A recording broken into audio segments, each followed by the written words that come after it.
कहा तुमसे कि मैं किसी दूसरे मर्द के साथ घूम रही थी? फॉर योर काइंड इंफॉर्मेशन, मैं अपने बॉस के साथ थी।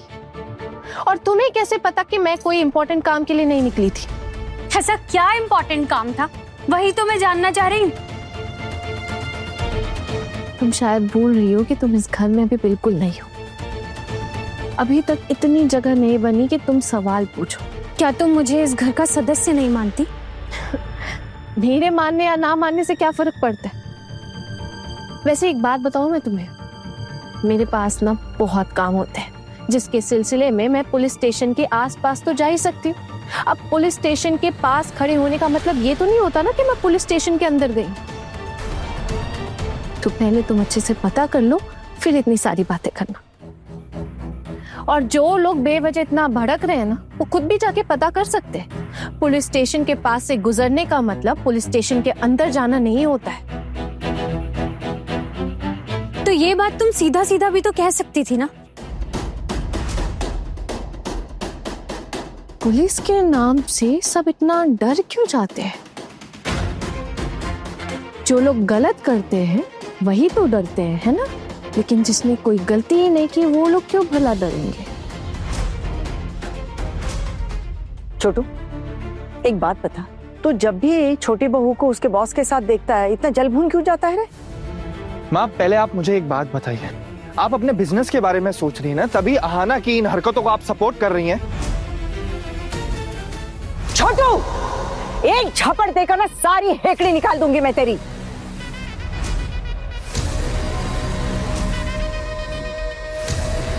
गुस्से में कुछ भी बकता है क्या तू? घर से बाहर निकाल फेंकूंगी तुझे, याद रख। और एक बात कह देती हूँ तुझे, तुझसे ज्यादा जरूरत मुझे और इस घर को छोटी बहू की है, क्योंकि उसकी वजह से घर की शांति बनी रहती है। तेरा क्या है? ऑफिस चला जाता है और आते ही बीवी पर गुस्सा उतारना शुरू कर देता है। कभी कभी ना अपने दिमाग का सही इस्तेमाल भी कर। और ये घर ना मेरा है, मैं जिसे चाहूं इस घर में रख सकती हूँ, ये बात मत भूल। माँ, मैं अब और आपके कहने पे इस घर पे नहीं रुक सकती हूँ। बहुत हो गया है माँ, मैं आज ही ये घर छोड़कर चली जाऊंगी। अगर आहाना ये घर छोड़ के गई तो हम में से कोई भी इस घर में नहीं रहेगा।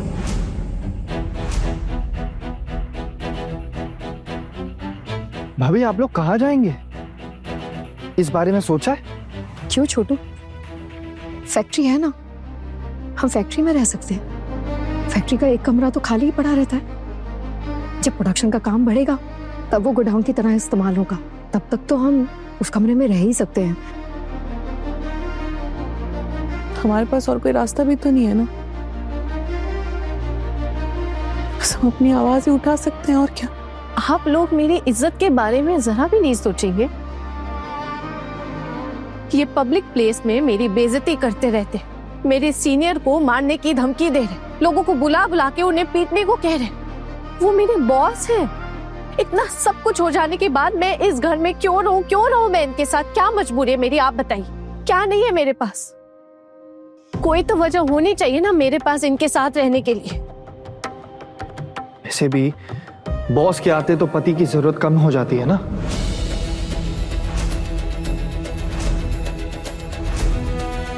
देख रहे हैं आप लोग, देख रहे हैं कैसे बेइज्जती कर रहे हैं मेरी, इतनी भद्दी भद्दी बातें कर रहे हैं। कैसे रहूं मैं इनके साथ, आप बताइए, बोलिए। छोटू दा, आप अपनी पत्नी को ऐसे बेइज्जत क्यों कर रहे हैं? तो मतलब सबने ये मान लिया है कि गलती मेरी है। कोई अहाना से नहीं पूछेगा कि उसने ऐसा क्या किया है जो मैं उसकी बेइज्जती कर रहा हूं, है ना? अरे वो कह तो रही है कि वो पुलिस स्टेशन गई ही नहीं थी। देखिए, अगर वो पुलिस स्टेशन जाए या ना जाए, ये इसकी मर्जी है। अगर ये जाना चाहती है, मेरे अगेंस्ट केस करना चाहती है, तो करे ना, फिर मुझे इसमें कोई इशू नहीं है। लेकिन अहाना, मुझे इस चीज से प्रॉब्लम है कि आपका बॉस आपके पीछे पीछे क्यों घूमता रहता है। मुझे जो कहना था मैं कह चुकी हूँ। अब आपकी इन भद्दी भद्दी बातों का मेरे पास एक भी जवाब नहीं है। माँ, आपको पता है गलती मेरी है। सबसे बड़ी गलती मेरी ये हो गई कि मैं पिघल गई।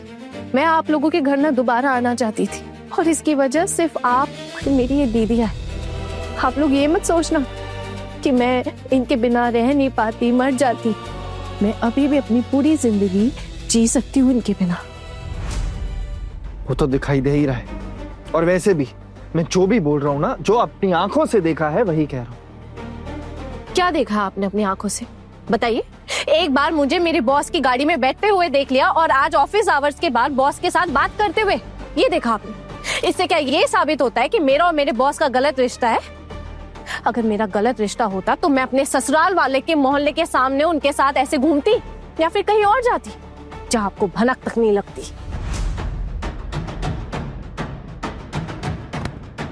अपनी आदतें सुधार ले। घर के एक बेटे ने पत्नी के होते हुए भी उसे तलाक देकर दूसरी पत्नी लेकर आया है। मछली बहू से तो वैसे ही नजरें नहीं मिला पा रही हूं मैं। मछली बहू के पास कोई रास्ता नहीं है, इसीलिए इस घर में मजबूर होकर पड़ी हुई है। लेकिन मेरी छोटी बहू की ऐसी हालत नहीं है। छोटी बहू के पास रास्ता भी है और उसके पास काबिलियत भी है। इसीलिए अगर तू इस तरह बार बार उसकी बेइज्जती करता रहेगा ना, तो वो इस घर में नहीं रहेगी। ये बात अच्छे से समझ ले। तू ना एक काम कर, सबके सामने ना एक बार फिर से अपने आप को जलील कर ले। वैसे भी गलतफहमियों के चलते तूने छोटी बहू के साथ बहुत अत्याचार किया है। शादी करने के बाद उससे अलग हो गया, तलाक दे दिया, शादी करके दोबारा उसे घर लेकर आया और अब फिर से गलतफहमियों के चलते उससे दूर हो रहा है। बस यही खेल खेलता रहे तू। और अगर तू अपनी पत्नी पर जरा सा भी भरोसा नहीं कर सकता ना, तो क्या फायदा ये पति पत्नी का रिश्ता बनाए रखने का। मैंने भी इनसे यही बात कही थी माँ, अगर इनको मुझ पे कोई भरोसा नहीं है, पड़ोसियों के सामने मेरी बेइज्जती करने में जरा सा भी झिझकते नहीं है, तो फिर मैं क्यों खुद को इस रिश्ते में बांध कर रखूं। छोटू दा असल में तुमसे बहुत प्यार करते हैं।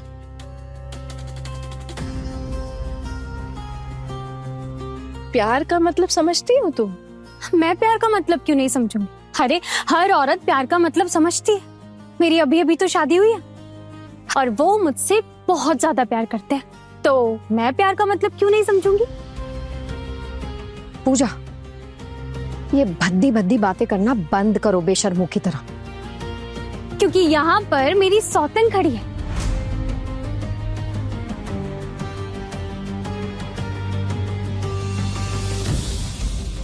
मंजली, मछली, मेज दीदी, कहाँ जा रही हैं आप? और अब इसकी बातें दिल पर ले रही हो? ये जो बातें बोल रही है ना, इसके लिए इसको शर्म आनी चाहिए। और वैसे ये जो बातें बोल रही है, इसमें से कुछ भी सच नहीं है। सच नहीं मतलब क्या सच नहीं है ना? ये रहे अपने पति के साथ खुश, दोनों जताए एक दूसरे को प्यार, लेकिन ये अपने पति के साथ खुश नहीं है दीदी। जो लोग खुश रहते हैं ना, जिन दो लोगों के बीच में प्यार होता है, तो इसे इस तरह बात बात पर ना स्लोगन नहीं देना पड़ता है। वैसे ये शायद खुश रहना ही नहीं चाहती है। तुम कहना क्या चाहती हो आहाना? मैं जो कहना चाहती हूँ वो तो तुम अच्छी तरह समझ ही रही हो। बड़े घर की छोटी बहू शाम 9:30 बजे दंगल टीवी पर।